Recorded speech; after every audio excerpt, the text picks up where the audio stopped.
just as a oh wait, what am I doing? I'm going south. But just as a gentle reminder, make sure that you value the time in your gym over these next couple of weeks. Well, actually, well, I guess by next couple of weeks, I really mean 10 weeks, because after that comes a certain mass. What would you call it? Congregation probably isn't the right word. Maybe adoption, right? Your gym is going to be packed for a couple of weeks. Now, I would argue that is a good thing. I do like the fact that there are specifically like year-timed motivators that gets people into the gym, because that may as well be like almost a free advertising for working out, right? People love a mob mentality. If everybody's doing it, all right. You guys are all going to the gym this year? You guys are all going to the Planet Fitness at 8 o'clock tomorrow night? All right, well, I'll come too. Then there's a new retention rate. I mean, more lifters, better gyms, more like, well, remember when there was like a creatine shortage for a while? I really do feel that in terms of the whole scope of working out, the more lifters, the better, right? But the problem is, there are going to be a couple of characters who are they'll show up, but they won't, let's just say they won't leave a long-lasting impact, because, you know, it's kind of a jolt to the system to go from not working out at all to suddenly trying to work out like every day. I mean, we've all heard the stories. It's like, okay, dude, I'm going to lock it in this year, bro. 6 a.m. every day, 1 hour workout, bring my clothes, change, then start the real day. All right, come on. And it just, you know, things don't really happen like that, right? I mean, for some they do, right? We're all aware. Excuse me. We're all aware of the David Goggins story, right? Out of nowhere, just fucking, I mean, basically going from locked in to not locked in as instantly and as dedicated as possible, right? But for the most part, any massive changes to your lifestyle and your like your daily routine, if you want to make a really big change, don't be so like focused on trying to make sure, okay, I'm going to start working out every day, I'm going to track every calorie, I'm going to make sure I do my 30 minutes of cardio, or else I'm a fucking asshole. Like, I'm a loser if I can't. I just don't like the mental approach. And not only do I feel like it's a little flawed, but it just doesn't work, right? The retention rate from guys that just go to the gym because it's New Year's, or just go to the gym because it's you know, spring break is coming around the corner, it's just not a long-lasting, almost invitation to bring the gym into that dude's life. Whereas, you know, someone who kind of eases into it a little bit slowly, stays within a comfortable uncomfort range, and then continues to push it, before you know it, that person fucking works out all the time. They're the gym nut of their fucking family, you know? So I didn't, for me, I didn't have a massive issue bringing like daily, regular, like weight-based workouts into the routine. Because when I was in high school, I was doing a ton of fucking sports for a while, and then I stopped one of them, which was like 4 hours a day. So I had a pretty big gap of time to fill in with the gym. But I mean, just think about it, right? There's no chance that I would just immediately out of nowhere be able to do, man, what can I even think of here? I can just immediately grab a bag of clubs and play 18 holes of golf every couple of days, and like, you know, do 1,000 balls a day, like Tiger Woods says, you know, 300 putts, 300 chips, 300 drives, and then 100 whatever. Like, it's just not feasible. That would never work. I could never keep doing that. I'd like burn myself out. But if I were to ease into it, right, you know, maybe stop by the golf simulator a couple of times, smack some stuff around, get a little practice. Before you know it, maybe I'm only a +8 handicap, right? So all that is to say, you know, get as hype up as you want, right? Get excited, get energized. I mean, you want to fucking go nuts in your workouts, but try not to burn yourself out in the process by making kind of like constraints and goals in your mind, which you know you're not going to do. You know, this is kind of looking at it from more of a kind of like mental psyche side of things, right? But you know what your routine is right now, or if you know somebody who isn't really into working out yet, but you want to kind of bring them in, indoctrinate them, like you know what their routine is. If I suddenly drag somebody along to do like every fucking workout at maximum intensity off the rip, the guy's gonna be fucking done with it. You know, you can't force that kind of stuff. So that's kind of where, you know, the people that get it, then they make it happen. But that's that's just kind of my thought process there. That's what I would kind of explain as to be the reason why your gym is going to be at max capacity for a few weeks, and then half, and then half, and then half. But yeah, sorry about that. But by the time summer rolls around, you know, a good 5-6 months later, there's going to be some new faces, which there always are. There always are some new faces, which is, I mean, every year there's a whole new pool of, whole new class of freshmen in a lifting sense, which that gets me excited. Everybody's, and that's not going away. But now I'm just fucking rambling. So, plan for legs tonight. I was actually gonna go to a gym a little bit more south for me, right? American Barbell, because I love one of their leg presses. Plus, they've got a one of the Arsenal pendulum squats too. But I already pushed this weight. I already made this lift a little bit later than I wanted it to be anyway. Adding an hour and a half of driving to that is probably not in my best interest. I want a reasonable night's sleep. So instead, keep it a little more local. You know, hit the metro. But the lift itself will not change much. Hamstring curls, seated, lying, probably more lying though. A little bit of cable or Smith machine RDLs. I make sure I get both of those in a relatively even balance. And then I know quads will start off with 2 sets of leg extensions, maybe 3. But after that, I've got my own, I've got pick of the litter when it comes to pressing. There's well, maybe not exactly. One of the leg presses at this gym is missing a bolt. I gotta tell the front desk about it. It makes me like, you can still use it, but it frankly makes me a little nervous. Like, I don't want to load up as much weight as I can do on a machine that's rocking with like only 75% of the stability that it should have. But there's a couple machine hack squats, plate loaded hack squats too.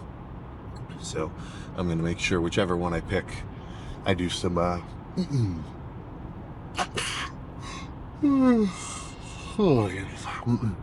do some solid, probably slightly higher volume pressing. Right now, I don't really think I need insane tension on my quads from like 5 plates on the Smith machine for a set of 10, or like 13 plates on a leg press. It's just not going to do me any good, and it could actually kind of fucking mess with me, because right now, since I'm a little lower in calorie intake, I'm not immediately just like jump starting all my tendons kind of recovery with being full of fucking glycogen and everything else.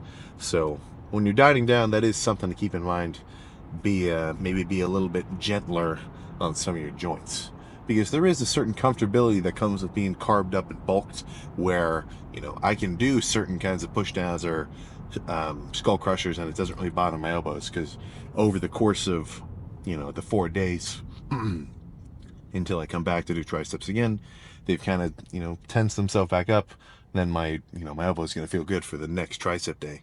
But dieting down, right, you're just running on less fucking fuel. You've got less fuel for recovery. Right? If I were to just try to keep loading as much weight as possible for like a few sets of 10 or 15 to failure on like certain leg presses and stuff, it's just going to wear me down. So that's part of the balancing act of use a weight within reason, right? Don't hurt yourself. Honestly, in my sort of goal when I think of all these workouts now is no longer just go as crazy as possible. That's still up there. That's one of the fucking tenets, but that's now with the caveat of, okay, go as crazy as possible, Do not hurt yourself. That's up there probably. That's probably even more important than the go crazy now. And don't try to stimulate any further progressive injury. Right? So if you got a bum shoulder, maybe back off on trying to do 3 plates on the hammer strength press. Give it some time, do some rotator cuff kind of PT work, and then once it feels back to 100, then start really loading it. I mean, we've all heard the story. Oh, dude, I used to rep 3 plates before I blew my shoulder out. Dude, apart from like if the guy was playing football and he got flipped upside down and his whole arm did like a 180, if you just worked out and you wreck your shoulder, I'd say 9 times out of 10, all of those guys who have that exact same story did not have one event that just completely wrecked it. They had maybe one event where they got a tweak. They had a little bit of a, just kind of a crunchy rep or something. Maybe they flared their elbows out a little bit too wide. But nothing completely debilitating. The issue that comes after that is, well, my shoulder kind of hurts, but whatever. Still gonna hit chest. I still get a bench. Why did I skip that? I mean, it just hurts a little bit. It's fine. And then, months of repeated damage. That'll put you in a situation where if you get a, what would it be called? If you get like a shoulder imaging, and then that gets shown to like your orthopedic surgeon, the guy's going to say, yep, full of scar tissue in here, 3 tears on your rotator, you're screwed, man. We can give you some elastic bands or something. Not a story I want to have to tell.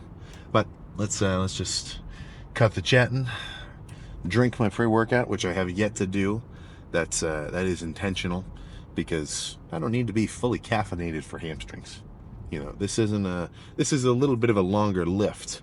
Something like chest, I want to be fully kind of absorbed with the pre-workout right when I walk in the doors, and then start with kind of let me just start the real portion of the lift. But legs being 2 pretty big muscles is going to take a little longer. Like this will be more like an hour and a half kind of lift instead of just a 45 minutes. So that's when I'll slam the pre-workout, or when I park, so that halfway, 30 minutes into the actual set, I'm actually kind of getting the full effect. So that when I move on to quads, I don't suddenly have a little bit of like a energy crash in a way. For a while, what I would do is I would just take not half a scoop, but I would drink like a stim-free pre with like some stims in it, and then halfway through legs, I would just slam a like a 200 milligram caffeine pill, or I would like empty that into a little water bottle too, because I didn't want to wait for that like cellulose coating to dissolve. But either way, that's just a little back end tip about caffeine timing. If you got to have some crazy leg press sets 45 minutes deep, maybe drink it pre 40 minutes before, or a little something like that. But no more talking. Let's make this shit happen. Okay. Hamstrings is actually taking a fucking second. Like I tried the standing single leg curl, a couple reps of the lane curl, a couple reps on the seated curl over there. Still, just warming up, but none of them really like clicked to the point where I could tell I felt like a good squeeze on top and like just kind of a general, I don't know, locked inness is a good word. But whenever that happens, I'm not freaking. May as well just pick whichever one I have the most faith in, go nuts, and then go from there. So I'll start with a not stack heavy, but 1 pin lighter than stack heavy set of leg curls here. Maybe half a second hold-ish, slow, eccentric. Make sure I actually bend my leg all the way. That's something I did not used to do. I just saw, holy crap, I just saw a clip of me when I was doing leg extensions only a year ago, only like a year and a half ago. And I was going this deep. Like imagine I'm sitting here, this is straight, I was going like here. Not even close to 90. But, I was getting good pumps, so it's kind of hard to argue with the result at the end of it. That's something I'm trying to work on. So same thing with hamstring curls. Instead of just finishing here and then launching the weight back up, I want to kind of get that full stretch to here. Be careful, of course. I wouldn't like do the full stack, launch it, and then shoot my leg straight. But you get what I'm saying. So let's just get started.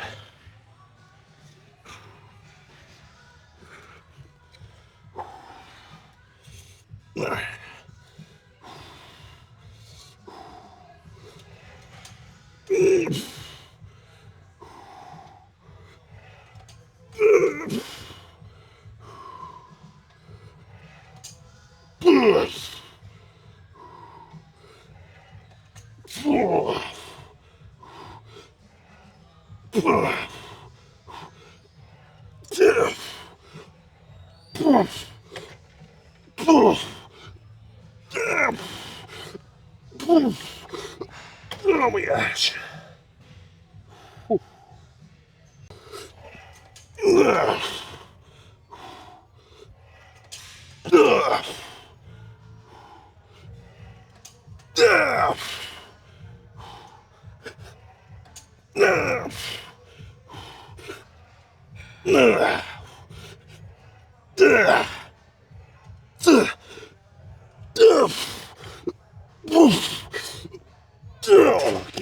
Oh my gosh.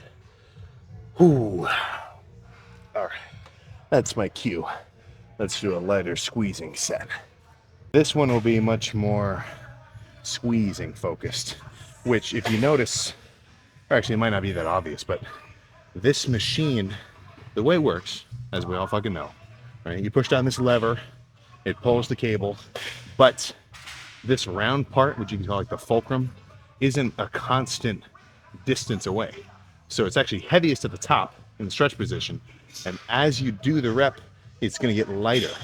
So what that means for me is I can have a really good deep stretch, but as I get more fatigue, I'll still be able to get a complete contraction and squeeze hard at the bottom. So that's another benefit of different machines. It's just different strength curves, you know. But let me get a new saw in here and make this shit happen.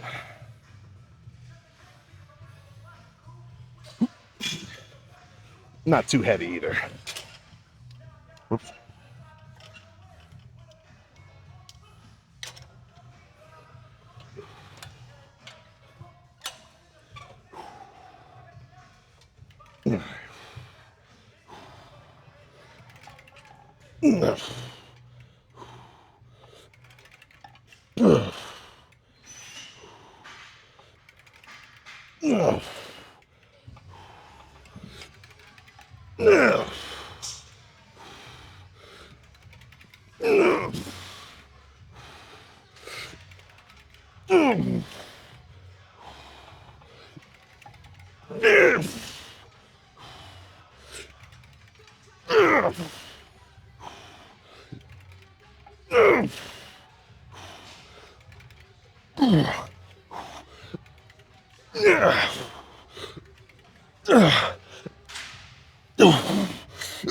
Oh, yeah.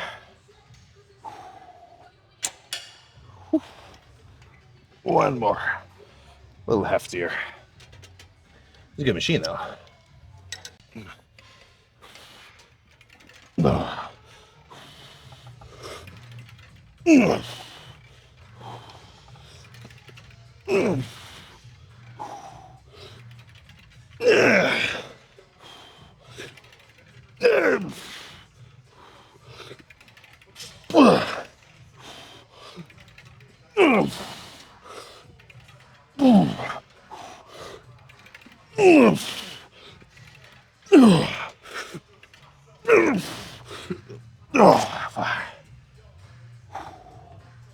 Okay.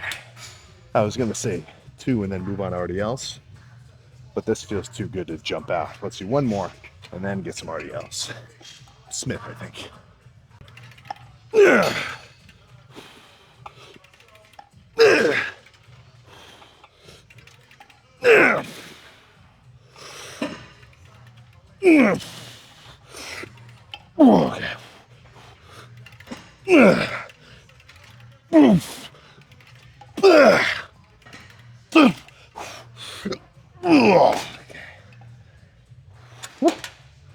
Okay. All right. Now I think a set of 2 RDLs would be a perfect finisher. Not even that heavy either. I mean, after all this, I could get a good set out of just a plate with a really good squeeze. Maybe more like a plate 25. Just 2 plates. And if this is a good one, this could be it. But if I feel I need 1 more, just make it 2 sets instead of 1. Not that tricky.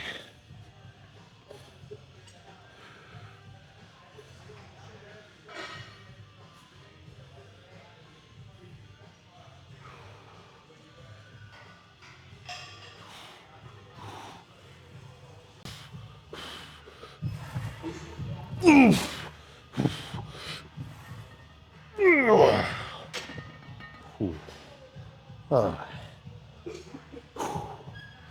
think one's all right. Goodness. But, well, let's switch gears to fucking quad scan, dang it. Let's start with a regular ass straight double leg set, or, well, I guess double leg in the sense I'm gonna hit both, but all left leg, all right leg. I've been doing a lot of those, like 5 reps here, and then 5 on the other side, kind of back and forths. Let's get back to a basic. But I do want to start with single leg, and frankly, I just like single leg more in the leg extension. Lets me really focus on squeezing, because now I don't have to hit 2 muscles at the same time, which I mean might seem kind of like a marginal difference, but I really do get the appeal. Plus now I don't have to hold double the weight down. Like I've only got 110 pounds here. I don't have to hold myself down like a winch to make sure my butt doesn't come off the seat. Whereas if I was doing double leg, I would. And then now instead of just working my quads, now my forearms are flexing the whole time to hold on, my traps, my back a little bit. It's gonna be harder for me to breathe. It's gonna be more winded from the set. Just doesn't make any sense. Now it is a little more time expensive because now I basically have to do 2 sets instead of 1, but at the cost of more quad focus and less outward work with everything else, I think it makes sense for me. Plus my left quad's behind the game on the right one. So I want to hit failure here and then match the reps on the right side to give the left one just a touch of an edge. All right.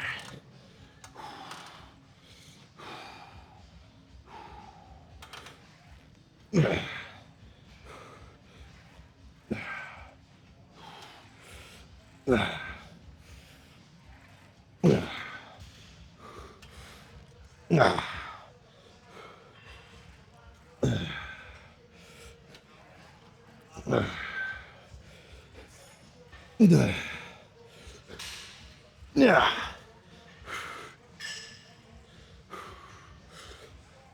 Yeah.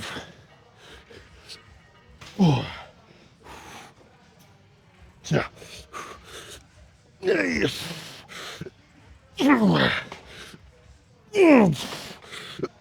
Oh, yes, okay.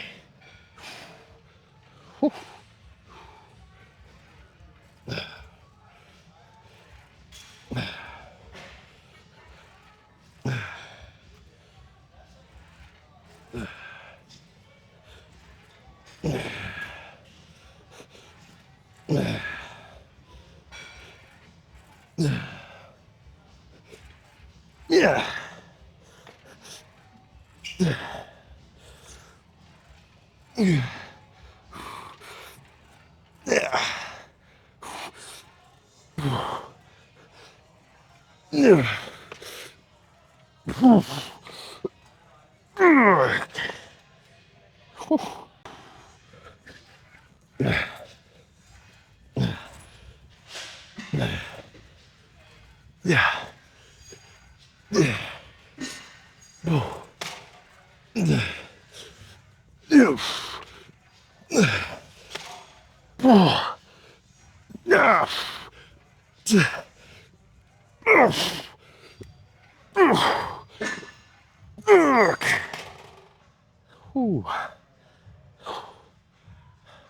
One more just like that. All right, one more nasty one. And by nasty, I don't mean gross. I don't mean bad reps. For me, I guess if, insert a SAM definition right here. I'm not going to do it, but just imagine. Like, definition of a nasty set. It's just a straight set, right? Just grab some dumbbells, do them as many times as you can, right? Obviously, use the muscle, don't swing too much or anything crazy, but just a straight, simple set. I think that's where a lot of value is. For a long time, I did like drop sets every set or supersets every set. Only recently have I started, and by recently I mean like the last 2 years, have I started to go back and just say, okay, sure, I could go all the way down the stack every set and do like full stack for 5 reps, half the stack for another 10, quarter stack for another 10. But it's like, I really think if 80% of your workloads come from a regular straight set to failure, and then you add 20% of kind of little extra stuff there, I think that's a reasonable ratio. But of course, try that shit out for yourself, right? I'm not your coach here. But let's make this happen, then go do some hacks. All right.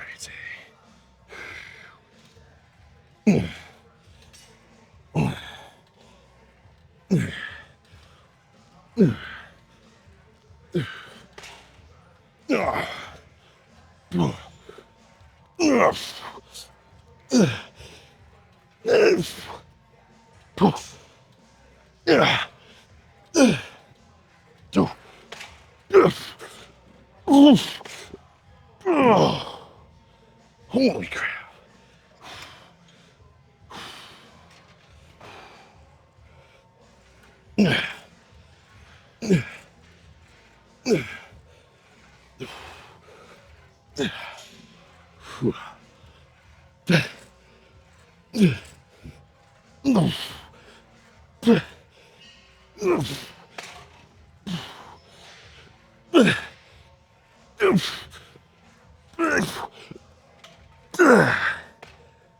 Whew. Let's not go too crazy. So this isn't the whole stack, a few notches below it actually, but this will be a good one. So I'm gonna do this in kind of a sissy squat-ish style, not a regular like press.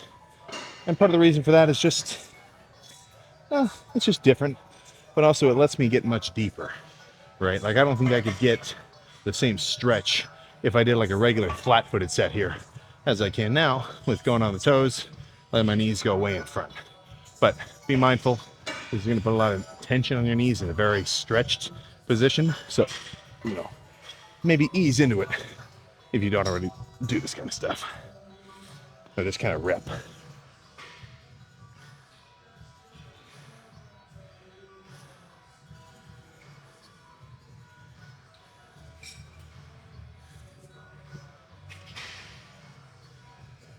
There we go.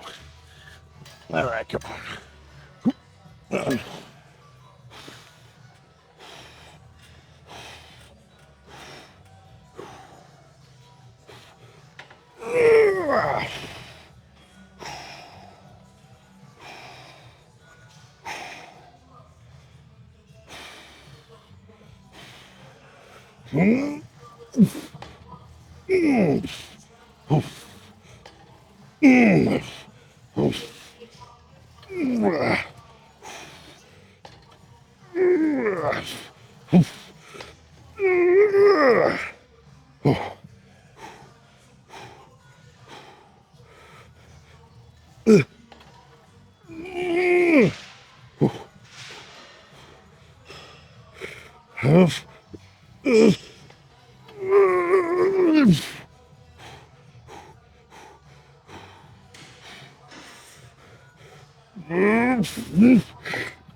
Oh,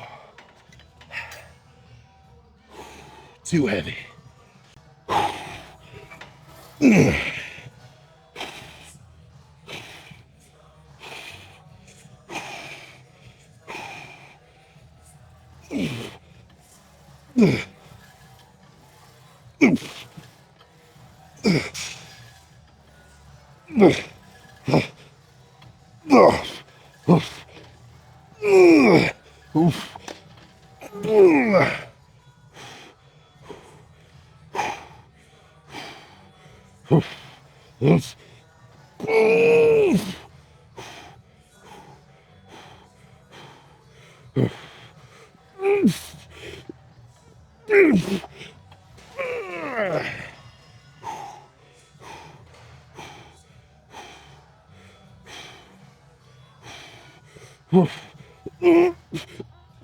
Okay. Oh, cooler underneath, but I'm not bulking up in a sense where I'm getting bigger, so my muscles getting more defined. I'm just removing the interstitial fluff on the outside. So, I mean, I wouldn't be surprised if my quads didn't shrink at all from doing only leg extensions. But, of course, that's a fucking chump mentality. The pressing is definitely where it's at for me to change it up. But that'll be for next leg day. So, let's squeeze this shit.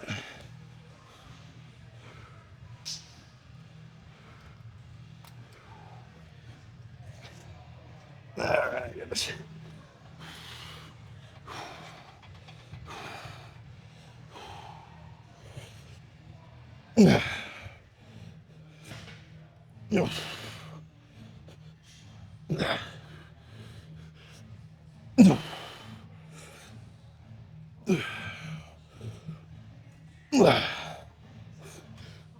Yeah.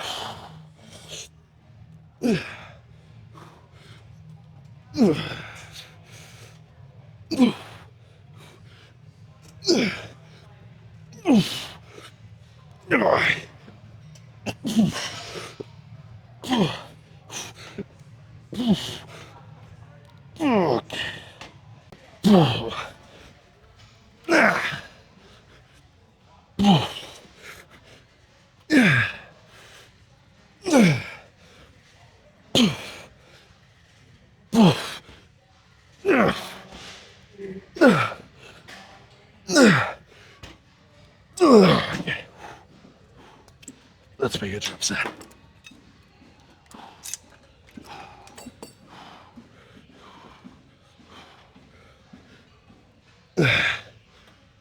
Yeah.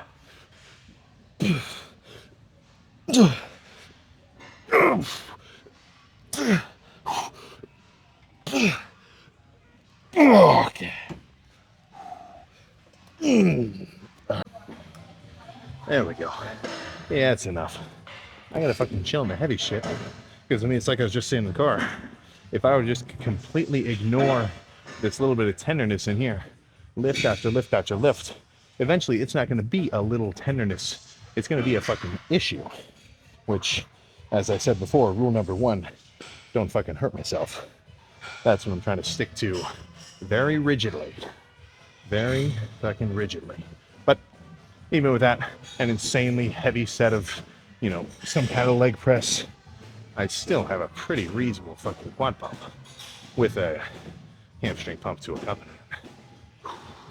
So this leg day is not over with, of course. I've got a little more work to be done, particularly. Oh, goodness. Particularly over yonder on the adductor machine. Right? And not only for the fact that it's going to make me more stable, so when I press, I'm not going to be wobbling, I can be very solid, but it's going to thicken up my inner leg in here.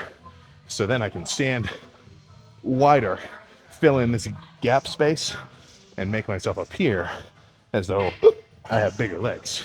Which technically I would, but you get the gist. It's kind of a feeding into the illusion, you know.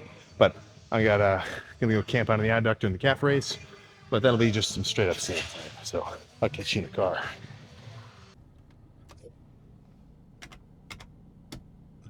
Legs will continue to look freakier and freakier, probably at an even faster rate than everything else, or at least with a bigger noticeability.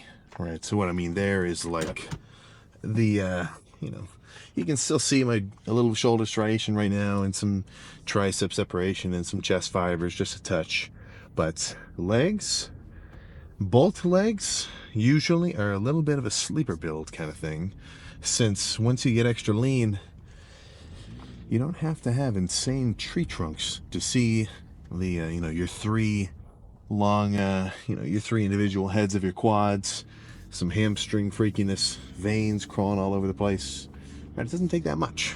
But then again, that is going from like a 10-12ish% body fat down to like a you know, like an 8 or 9 or an 8 or 7. And that number is just, it's just a number. It really just kind of correlates to the look, right? Like you look at somebody decently lean, you can see their abs a little bit, you'd say they're a 10 to 12. You look at somebody fucking peeled but not like a show ready, you might say that guy's probably itching on 8. And then somebody really show ready, like legit diced, you see that's more like a 5ish. You know, that's kind of how that those number scales work. But you gotta remember, that's just a percentage of your body fat relative to your entire body's weight, right? Like your bones and your muscle and all your organs and stuff, those basically get considered as lean mass, whereas your fat obviously is fat tissue. So as you get bigger, don't get so obsessed with that number. I mean, somebody can have the same thickness of fat on their stomach compared to somebody else, but the guy who's bigger is going to look leaner because relatively, even though he has just as much fat covering his muscle itself is bigger underneath, you know. So I kind of make use of that fact whenever I'm bulking up and dieting down, because I'm never really I'm never in an uncomfortable position, you know. Now, of course, wherever you're starting at does have to be, you know, well, it's just wherever you start, right? But once you really get into working out where you've got some reasonable gains, I feel there's a certain like understanding, like, okay, I'm big, I'm fully carved up, I'm a little softer than before, but that's in exchange for sick workouts. I'm strong, I'm insanely pumped, and I'm making tangible progress because I'm slowly but surely putting more muscle on my frame. Awesome state to be in. And when I'm dieting down, all right, I'm still having good lifts. That first few weeks, I am going to be a little flatter, so that's a little bit of a negative, right? I'm not going to be so big and carved up and just physically slightly less pumped looking during my workouts. But that's in exchange for knowing the fact that, all right, I am getting leaner, I am getting body fat off my frame, and I'm going to slowly reveal and get freakier as, you know, more striations and kind of muscle fibrousness starts to show up. So that makes me pretty comfortable right now. Is if you're grading it on like an objective scale, over the course of these next couple of months as I'm dieting down, this is technically the worst I'm going to look. Now, I don't think I look bad, that's not what I'm saying there, but I know that as time progresses, I'm only going to get leaner, and then, you know, as big as I am right now, like, even just sitting here in the car, I'll probably be sitting, like, flexing my fucking forearm, because I'll be able to see way more fucking fibers in here poking around. And it's just fucking nice. And I have had what's the word? What is a good word here? Well, it's been a while since I've been really diced. That's what I'm trying to say. Because even the last just 2 years have been very bulk focused, because the only reason I've been dieting down is simply so I can bulk again, right, and keep putting some more muscle in my frame. So this is going to be a little bit of a longer dieting phase. Nothing set in stone, but come springtime, I think sometime between December and February, this winter Shredathon's name is going to change into like 8 weeks out from blank, 9 weeks out from blank. But we'll just have to see. Shows aren't really set up that far out, right? You kind of, a lot of stuff to sort of organize there. But with a 272 peak bulked, peak carved up off-season weight, and that's in the morning, empty stomach, I think it's about time. So that's just another thing to be added to sort of the horizon of what's making me extra excited about dieting down, is I'll finally get a good glimpse of just what we're working with in the bodybuilding side of things, which, I mean, has been the plan the whole time. But this is something I got from watching all the Rich videos, which really kind of clicked with me, even when I was like still just a younger natural dude. Was he basically said, guys, if you're you've been working out for a year, you've been working out for 2 years, you know, you want to do a bodybuilding competition, like whatever class, whatever, but that's what you want to do, why would you want to compete with guys who have been working out for 5 years longer than you, who are way more developed than you, and who are just going to kind of wipe the floor with you, right? I mean, not to put it so frankly, but I mean, a 2-year lifter is not going to beat a 5-year lifter unless he's a fucking beast, right? So, I mean, I guess there's certain exceptions to that rule there.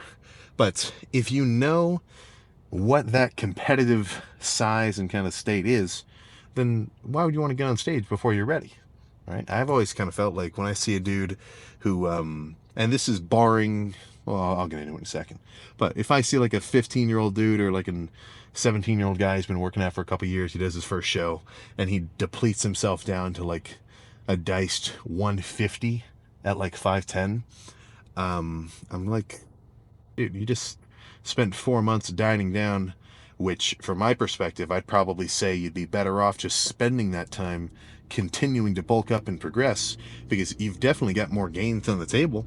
Plus, if you end up doing that, you'll have more to show off later on, right? Now, the exception to that is, well, some, people don't have to compete to win, and it is fun. It's a learning experience. You get the actual, like, first show out of the way. Now you know what you're doing, which, yeah, I mean, of course. So that's totally legit. But if that's your end goal, right? Why wouldn't you want to be a freak first? Why wouldn't you want to be fucking nuts so that when you do your first kind of debut or whatever, you are kind of competitive? It's almost it's almost cheating. You got as long as you want to fucking prepare. I mean, if you knew somebody was gonna break into your house 2 years from now on this exact date, you'd be able to completely fucking barricade and, like, arm yourself to the T, where there'd simply be no chance that he could get through. So that's kind of been my perspective there, right? It's like, if you know you're going to do it, get yourself to a crazy level, and then when you jump on stage, you're like, holy crap, this guy's actually fucking legit, But looking at more of like a long-term progress-based thing, that's where that kind of clicks with me, because you got to be kind of big first. I mean, all we hear bodybuilding wise is like, okay, it's all about proportion, it's all about your fucking flow and your ratios and your waist and your leanness and everything else. But you can't get around the fact that it's bodybuilding, right? So, bar none, mass is an insane discrepancy factor which could take somebody from winning to losing. Right? I mean, we saw it. We saw Dorian come onto the scene and just seriously take over. I don't know how long his run was. 7 at least, 7 years or so. And then taking it a step further. Now, of course, this is like the 0.000, probably even 0.1% of dudes. So that's not exactly what I'm comparing myself to. But then you watch Ronnie roll up to the scene. I mean, you got to have that size first. But even in just a generalized concept of, like, guys who are just working out because they want to be bigger, which I would constitute as bodybuilding. Just lifting because you want to gain muscle, you want to get a bit stronger, that you're basically bodybuilding. And everybody that's doing it kind of is, just they're not aiming for like a competitive level. But I think the same thing is true. I mean, I think it was about 2 years ago, maybe a year and a half ago, where it was a very noticeable spike in, like, younger characters trying to get absolutely diced. Like, I would see that a lot. There would be a ton of guys at, like, all the I forget the names of the gyms, like some of the, like, I don't want to say influencer gyms, but I kind of do. Like, it was always like, okay, peeled, do a show, 160 pounds. Not seeing that so much now, and I would hope I had something to do with that, because if you can look back at a year, what would you rather do, right? Have that year be gains wise progress of having a couple more pounds of muscle in your frame, which you get to reveal later when you diet down, or being lean the whole time but you don't grow at all, and then you're basically just the same dude at the end of it as you were in the beginning. Now, that's not rhetorical, because if you're as big as you want to be, then yes, perfect, you did it. Frankly, I'm a little bit jealous of you, right? I've still got a while to go, but that's where having a little bit of a more delayed gratification mindset comes into play, which, if you want legit long-term gains, you kind of have to be in that kind of mentality, because if you can't understand, like, and I don't mean understand, but, like, if you can't grasp and, like, really get, like, okay, I'm doing this now because I get to enjoy it later, then, I mean, you're going to have trouble sticking to stuff where it's not so fun. If you're not excited about the future, you're not going to have an easy time slamming, like, a big meal of oats and eggs and everything else, like pushing yourself into a real calorie surplus, because you're like, oh man, this sucks, this is uncomfortable. What the fuck am I even doing this for? Who cares? Food in the fridge, boom, no longer bulking. Or vice versa, you're trying to get leaner for whatever reason. Oh man, it's like, where'd that hype go? Everybody gets nice and excited about the gains they're going to make before they're actually in a state of doing the work that it takes to get there. And that work is really not in the gym. Like, it is, of course, but if you're if you get into it and you're a legit lifter, I mean, you probably like the working out part. Working out is the fun part. That's just kind of unbridled effort. Just, you're getting all sorts of endorphin kind of releases and dopamine and everything else. I mean, physically doing something like that. Now, when you want to do it, of course, I don't mean like manual labor, but when you're doing your workout like that and you're pushing yourself because you want to, that is a lot of fucking solid feel goods in your brain, which I can't speak highly enough of. But it's the outside the gym. It's that support system that you're doing, that underlying diet, sleep, hydration, recovery, everything else that builds the base of your pyramid, which the wider and more stable it is, the better your workouts and results are going to be at the top. Right? So that's why I'm always pushing the cardio and the track your macros, and make sure you drink enough water with electrolytes so you're really hydrated. Try to get enough sleep. I know it's not so fun to just shut your eyes and think about nothing for 8 hours a night instead of like playing on TikTok or watching Netflix until you just fall asleep because you're too tired. But it is going to pay off. Now, I guess if you don't care about gains, then do whatever you want, right? But if you're watching this leg day, I would imagine that you've got you've got that same itch that we all have when we watch a fucking, an old school workout edit, or even in fucking new school with all these, with all the characters bounced around now, and it gets you fucking excited, right? We're all at some level or another, regardless of style, age, we're all on the same wavelength there, right? And everybody dreams about being fucking, well, okay, maybe not everybody dreams about being big, but we probably do. So now I just get to go home, slam, actually I'm a little bit behind on my protein. I'll probably slam a pound of ground beef with a little protein shake potentially as well. 0 sugar barbecue sauce, touch of fat-free cheese. Perfect. And then I'll see you tomorrow for chest. Which gym I'll go to, I'm not completely sure. I guess I'll have to find out. But calves are burning. Legs are definitely going to be hit me with some soreness tomorrow morning. But that is not an excuse not to do my cardio, right? I mean, I'll hear guys say, it's like, well, you just train legs. Why would you want to do 30 minutes on the seated bike? It's not that hard, Like, I mean, it's a chore. It takes like 30 minutes. You take 10 minutes to drive to the gym. You got to get ready. Like, I'm not saying it's not zero effort, but actually just sitting on the cardio bike for 30 minutes, if I'm like playing on my phone, distracting myself with like Dexter playing in a mini player while I'm doing Clash Royale or something, or Balloons Tower Defense, 30 minutes goes by like nothing. I did 45 this morning just to kind of counteract the fact that a lot of you guys are skipping it. So that's like I don't know what that's like, but either way, that's all I gotta say. Go hard, stick to your calorie goals, and get on track to whatever progress you want to make. Because frankly, these days are passing by like that.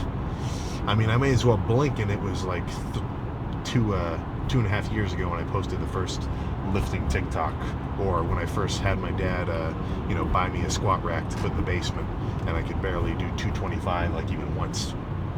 Like, time's gonna pass regardless of whether you're gonna lock in or not. So what that tells me is like, okay, if I've got no choice but to go through this fucking period, I want to get to a point at the end of it, or at least at a later point down the line, where I get to say, nice, that was pretty fucking cool. Which, I mean, really is kind of as simple as it is, right? Do cool shit. But that's all I gotta say. I know I've said that like 6 times already. So I'll see you for chest tomorrow.